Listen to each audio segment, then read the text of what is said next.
E agora, para falar sobre o site do Ministério da Saúde, que sofreu um ataque hacker na madrugada de hoje e saiu do ar, todos os portais da pasta, como o Conect SUS e o Portal Covid, também foram afetados. Quem vai conversar com a gente agora para explicar o que aconteceu é o advogado especialista em Direito Digital, o Dr. Francisco Gomes Júnior.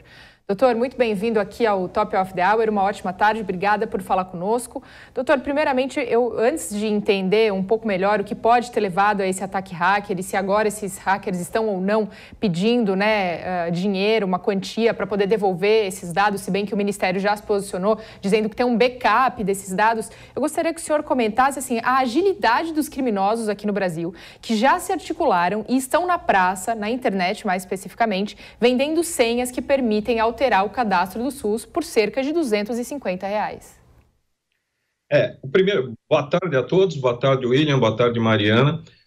O resultado de qualquer golpe, desses golpes digitais, ele é muito rápido. Na Dark Web você já encontra à venda realmente produtos de roubos que estão sendo feitos muitas vezes naquele momento. Então, assim, quando se rouba um cadastro, em seguida na Dark Web esse cadastro já está sendo oferecido e está sendo vendido. Então, os dados, ainda que sejam recuperados, muitos deles já foram copiados e podem estar sendo comercializados, realmente. É muita rapidez, muita agilidade. Doutor, muito boa tarde. Nós observamos neste ano casos que chamaram a atenção, como, por exemplo, do laboratório Fleury, onde seus dados foram bloqueados e o laboratório ficou um período, quase mais de uma semana, para tentar retomar as suas atividades. Isso está cada vez mais frequente e cada vez mais as empresas precisam investir em segurança digital. Porém, eu pergunto ao senhor, no caso, por exemplo, do Ministério Público, do Ministério da Saúde, a quem nós vamos recorrer? Nós vamos abrir uma investigação com a Polícia Federal para tentar chegar a essas pessoas, mas eu fico pensando no dano, no prejuízo que nós estamos tendo em função de paralisar um sistema como esse. Na realidade, é uma questão ampla, uma questão mundial, porque você veja bem, a própria Interpol e a Europol já colocaram esses ataques que são chamados de ransomware, esse tipo de invasão, como a maior ameaça que pode haver aos países. O que é feito nesse tipo de ameaça? Você entra no sistema através de um malware. O que é um malware? Você coloca lá um download malicioso, um link qualquer, e algum funcionário, seja do ministério ou seja de uma empresa, vai clicar e esse clique vai dar acesso ao programa do Ministério. E aí o hacker vai conseguir navegar por esse programa, sequestrar os dados e geralmente pedir resgate. Ele pode tanto pedir o resgate, quanto ele pode simplesmente copiar esses arquivos e daí passar a vendê-los no que a gente chama de Dark Web. No caso do Ministério, o ministro da Saúde, o Queiroga, ele disse que o Ministério possui um backup desses dados. Se realmente o Ministério possui um backup desses dados, fica mais fácil a recuperação dos dados. Agora, se ele não tiver backup dos dados, não há como. Aí você tem que negociar com o hacker. Partindo-se do pressuposto que há o backup, qual é o prejuízo? O prejuízo é que os dados já foram copiados e estão sendo comercializados. Isso pode acontecer sempre. Você mencionou o caso do ataque do Fleury.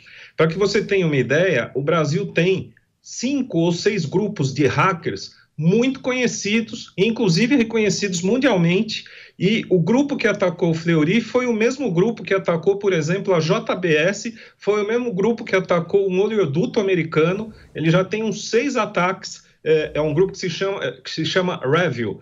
E o grupo que atacou o Ministério, que é um outro grupo, que é o Lapsus, também é um grupo que age bastante no Brasil, e você tem um grupo de alcance mundial, que todo mundo já ouviu falar, que é o tal do Anonymous. Então você tem grupos hackers que estão se organizando como empresas. Então, se você não tiver, seja empresa privada ou pública, muita segurança no seu sistema, eles vão invadir e causar um prejuízo enorme. Por isso que a Interpol coloca o seguinte: essa é a maior ameaça aos países. Ele pode invadir sistemas de governo, roubar dados de governo. Quer dizer, isso é muito mais sério do que antigamente você falava, preciso tomar um cuidado na fronteira porque alguém pode querer me invadir. Não. Hoje eles te invadem o seu sistema e roubam seus dados estratégicos, inclusive. A investigação vai ser feita pela Polícia Federal e pela GSI, pela Segurança Institucional da Presidência da República nesse caso. É muito difícil se capturar, embora a gente tenha um caso em que a Polícia Federal capturou, prendeu, inclusive, um hacker que agia solitariamente há pouco tempo. Mas se for um grupo profissional, muitas vezes concede em outros países os servidores espalhados pelo mundo, isso se torna mais difícil, né? E como nós estamos vendo, né, doutor, desestabiliza realmente um país inteiro por conta desse ataque hacker na madrugada de ontem para hoje. Por exemplo, o Ministério da Saúde já postergou a medida que passaria a valer amanhã, dia 11, para daqui uma semana, ou seja, dia 18, de então tornar obrigatória essa apresentação do passaporte vacinal a quem desembarca aqui no Brasil e também, porventura, a autoquarentena das pessoas que não apresentarem esse passaporte. A minha pergunta para o senhor, então, seria duas em uma. A primeira, a importância da LGPD, da Lei Geral de Proteção de Dados, em um momento como esse, um ataque dessa extensão. E também as pessoas que foram barradas ontem, por exemplo, no aeroporto de Guarulhos, inclusive foi toda aquela turbulência na parte da manhã, nós transmitimos aqui no Top of the Hour também. De alguma forma, elas podem se sentir lesadas e entrar na justiça porque tiveram que apresentar um passaporte por uma medida que ainda não estava em vigor, que entraria em vigor a partir do dia 11 e agora foi postergada para o dia 18. Enfim, isso pode levar a uma briga jurídica? Tá, então vamos lá. Primeira pergunta sua sobre a LGPD. A LGPD, obviamente, é um avanço da legislação para a proteção de dados de todos os cidadãos. Só que para que essa lei seja efetiva, não adianta eu ter uma lei bonita e eu ter vazamentos de dados a todo momento. Então, eu preciso que tanto as empresas públicas quanto privadas investam muito em segurança. Tentem realmente impedir acessos indevidos. Porque senão, o que vai acontecer? A gente está vendo que todo mês tem grandes invasões e grandes vazamentos. Aí eu vou passar a multar empresas e eu vou entrar num ciclo em que eu multo, mas eu não resolvo o problema. O problema só vai ser resolvido quando eu trancar a porta ou pelo menos tentar. O Brasil ainda está engatinhando em termos de cibersegurança. E o que a gente nota é o seguinte: empresas privadas, obviamente, investem mais, possuem maior capacidade de investimento. E as empresas públicas, que dependem de licitação, dependem de uma série de procedimentos mais burocráticos, estão um pouco atrasadas. Então, os hackers estão invadindo muito empresas públicas. Então, o Ministério da Saúde já é a segunda ou terceira invasão.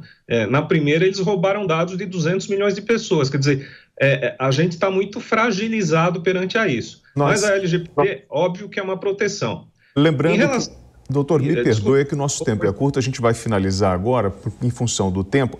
Gostaria de agradecer a sua participação, lembrando que o presidente Jair Bolsonaro sancionou, no dia 28 de maio de 2021, uma lei que aumenta a punição para crimes cometidos em ambientes virtuais e a pena prevista para hackers vai de 1 a 4 anos de prisão. Gostaríamos muito de agradecer a sua gentileza e a participação aqui no Top of the Hour. Nós conversamos com o especialista em Direito Digital, Francisco Gomes Júnior. Muito obrigado, uma ótima tarde. Obrigada, doutor.